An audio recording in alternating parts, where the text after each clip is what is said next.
Hey, what's happening? It's Christina, Keto Boss Babe here, and today I'm going to show you how to make these super easy rolls. We use them for dinner. We call them dinner rolls. You can use any type of seasoning you want, from Italian to garlic. They go perfect with your steaks, your fish, and they taste a heck of a lot like a regular dinner roll. This recipe is super basic and it actually cooks up pretty quick. So we're going to start with all of our dry ingredients. We've got almond flour in here. The next thing I have is a mixture of psyllium husk and flaxseed. So the flaxseed is the darker one. It's a meal, so it's ground up pretty well. You can get flax seeds in the actual seed. You can grind them yourself, or you can buy them already ground. And then psyllium husk is the next one. Don't be alarmed if they cook up a little bit purple. Sometimes psyllium husk can do that. There's nothing wrong with them. It's totally fine. It just depends on the brand. So I will put the link to the brand that we use in the recipe. Then I've got baking powder and then some salt and some garlic salt. So I'm gonna flavor this one with a little bit of garlic, that's what it is. Otherwise you can use just salt in yours. So these are all my dry ingredients. I'm gonna give them a quick stir, and the next thing I'm gonna do is add in my wet ingredients.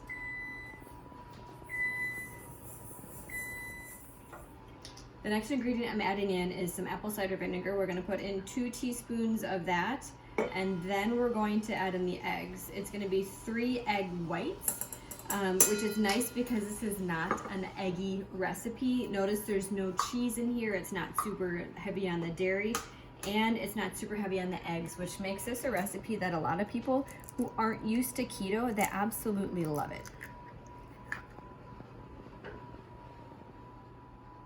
We've got our 3 egg whites in there. We're going to mix this together, and then our last step is going to be adding in the water.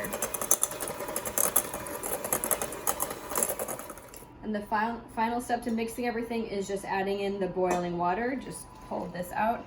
Now you want to make sure that you don't over mix it. So we're just going to mix it enough that it's kind of like a thicker dough. And you'll see it gets a little bit frothy or foamy, and that's when you know you're done. So we blended it just enough where it kind of like maintains its shape as a dough, but it's still, you can see, pretty soft. Next thing we're going to use is a cookie scoop. These are the easiest things to make these with, especially because they're quite sticky.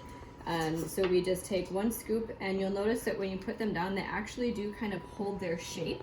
They're not going to change much from here, so you can keep them kind of close together. You can make them as big or as small as you want, and these will be perfect to go along with the salmon we're making tonight.